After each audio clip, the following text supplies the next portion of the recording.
Welcome back guys to another one. For some time now, Sabrent has been very proficient in the realm of 4.0 PCIe SSDs by releasing highly competitive and interesting models like we previously saw with the Rocket 4 Plus, which was the fastest SSDs I ever tested on the channel. So today we are looking at the QLC variant in the Gen 4 trim called the Q4, which even comes with its own bundle heatsink kit in 2 TB. So let's see it in action.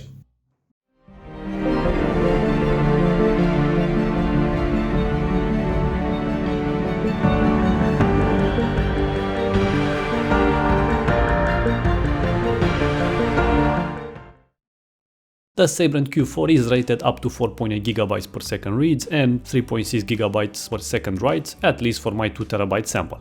It's armed with a Ryzen E16 controller, Micro 96L NAND cells and HINX DRAM that should let the Q4 achieve a nice balance of performance, capacity and value for money. The only drawback I see, at least on paper, is the official rating of just 400 TB written for the endurance, because of course it uses QLC cells. Overall, the Q4 series is available in 3 capacity options, 1, 2 and 4 TB, and the pricing is reasonably good considering this is a Gen 4 QLC based NVMe 1.3 drive. Sabrent also gives you the option to get the drives with or without the proprietary heatsinks if you want to save, what, 20 bucks. However, as we saw from the previous review, it's highly recommended that you get the extra cooling anyway, since it's such a useful upgrade because you can use it on any single and double-sided 2280 M.2s. Since this is a combo pack, you get the M.2 drive and the heatsink as well in matching colors. Thus we have an all-white theme with all of the main info printed on the front. On the back we have a quick peek on how the heatsink is layered. I highly appreciate that Sabrent ships their M.2 SSDs in a metal case for enhanced protection. Inside, the only accessory present is the quick user's guide. Regarding the heatsink, it's nested safely inside with the help of foam, while its accessories are displayed for quick access. You get, besides the user's guide, a handy mini screwdriver, 4 mounting screws for the heatsink assembly and 1 custom extra long M.2 screw. Also, we have the ability to install a single or double-sided M.2, and that's why you get an extra thermal pad.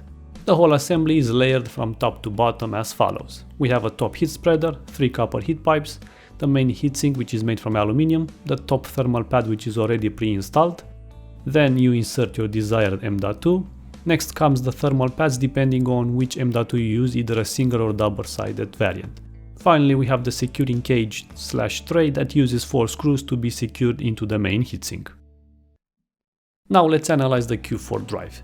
This one is double-sided and uses the Ryzen E16 controller, which was the first one on the PCIe 4.0 X4 bandwidth to hit the market. Then the main side has a pre-applied copper heat spreader sticker which covers 2 of the NAND packages, the controller and 1 of the 8GB DRAM chips. Then on the other side we have the remaining Micron N2896 layer 3D QLC NAND cells and the other 8GB HINX powered DRAM chip.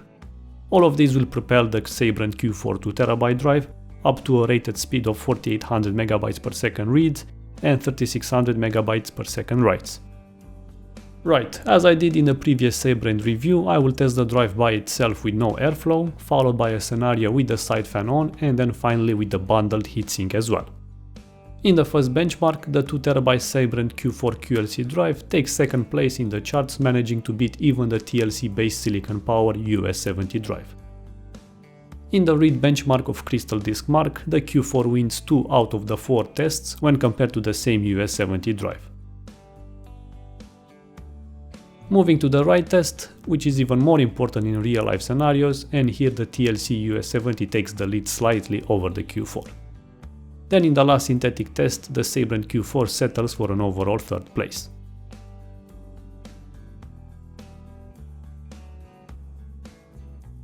In the practical timing tests like app installation and loading times, I see that the Q4 is still always on the podium.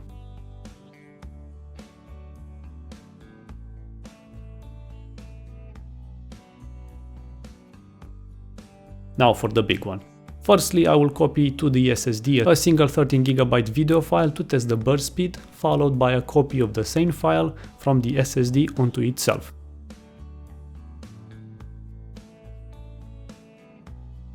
Then the same process is repeated, but with a big 76GB installation folder from the Assassin's Creed Valhalla game. Overall, for both scenarios, this is what I like to see, consistency all the way through. Now let's inspect the operating temps, especially in a small form factor build like mine in the DAN A4 SFX enclosure. To check for any thermal throttling, I used Crystal Disk Mark for 3 different scenarios in the following order. The first scenario is without any fan nor airflow and without the extra heatsink. As you can see, it's obvious that at this temperature the Q4 is thermal throttling like mad, and thus it basically provides only 30% of its true write potential. The max temperature that it reached was around 74 degrees Celsius. Now with the side fan on at around 60% RPM, the extra airflow makes a huge impact and we shave off exactly 20 degrees Celsius of the peak recorded temperature.